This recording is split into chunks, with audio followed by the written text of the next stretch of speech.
दुनिया की सबसे मशहूर पुस्तक थिंक एंड ग्रो रिच, जिसके लेखक हैं नेपोलियन हिल। आज हम इस पुस्तक से कुछ इम्पॉर्टेंट सीक्रेट बताने वाला हूँ जो कि मेरी फेवरेट है। और ये बुक ऐसे नहीं है कि किसी ने कुछ सोचा और लिख दिया। इसके लिए इन्होंने 500 लोगों से ज़्यादा का इंटरव्यू लिया, और वो लोग जो कि दुनिया के सबसे अमीर थे, और उनमें एक कॉमन हैबिट को ऑब्जर्व किया जो कि उन सभी में थे। यानी कि ऐसा कोई भी व्यक्ति जो भी अमीर बना है बिना इस सिद्धांत को फॉलो किए नहीं बना है। आखिर ये क्यों है ये बुक इतनी फेमस, आइए जानते हैं आज के इस वीडियो में। आप अपनी किस्मत के मास्टर हैं और सोल यानी आत्मा के कैप्टन हैं। थिंक एंड ग्रो रिच एक स्टेट ऑफ माइंड है। रियलिटी में यह बुक एक्सप्लॉइट्स करती है पावर ऑफ थॉट्स को और किसी भी स्ट्रांग डिजायर को मैनिफेस्ट करने के लिए। वह आदमी जिसने विचार किए थॉमस ए एडिसन के साथ भागीदारी करने का। सच है कि विचार वस्तुएं हैं, और वह भी भाग्य शक्तिशाली वस्तुएं, खास तौर पर जब उनसे उद्देश्य की स्पष्टता, लगन और उन्हें धन संपदा या अन्य भौतिक चीज़ों में बदलने की अदम्य इच्छा भी जुड़ी हो।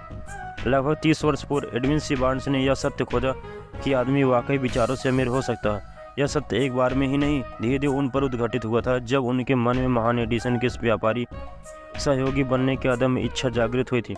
बार्न्स की इस अदम्य इच्छा की एक खासियत थी कि वह स्पष्ट थे, वह एडिसन के साथ काम करना चाहते थे, उनके लिए नहीं। अब इसको ध्यानपूर्वक देखें कि कैसे उन्होंने अपनी इस इच्छा को एक वास्तविकता में बदला। तभी आप उन 13 सिद्धांतों को भी भली प्रकार समझ पाएंगे जिससे वे धनाढ्य बने। सबसे पहले जब उनके मन में यह इच्छा कौन थी, तब वे वाकई ऐसी स्थिति में नहीं थे कि इसे कार्यान्वित कर पाते। दो बड़ी समस्या उनके सामने थी। न वे एडिसन को जानते थे और न ही उनके पास न्यू जर्सी से ऑरेंज तक पहुंचने का रेल का किराया था। बेशक यह समस्याएं ज़्यादातर आदमियों को अपनी इच्छा पूर्ण करने से हतोत्साहित कर सकती थीं, लेकिन श्री बार्न्स की यह इच्छा को जरिए पूरा किया और ऑरेंज मालगाड़ी से पहुँचे।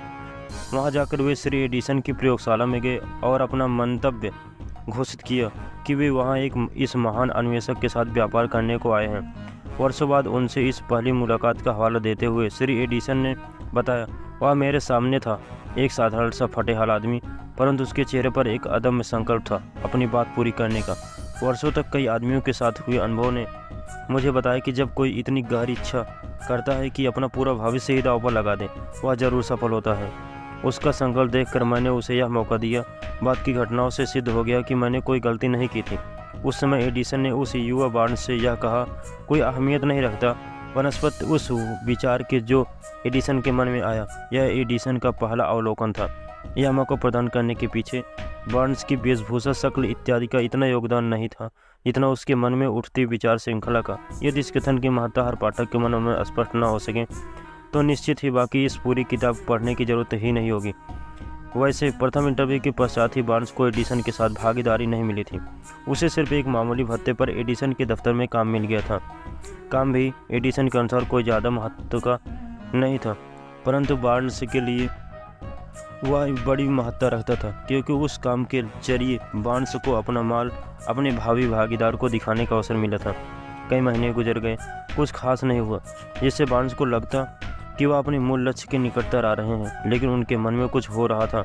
मन ही मन उनकी एडिसन के साथ व्यापारी सहयोगी होने लगी कामना तीव्र होती जा रही थी। मनोविश्लेषकों का मानना है कि जब कोई आदमी किस चीज़ को प्राप्त करने को पूरी तरह तैयार होता है, तब ही वह उसके सामने मूर्त रूप में प्रकट हो जाती है। बार्न्स न सिर्फ व्यापारिक सहयोग के लिए तैयार था, उसका संकल्प भी था कि वह तब तक तैयार रहेगा जब तक उसको उसका वांछित लक्ष्य नहीं मिल जाता।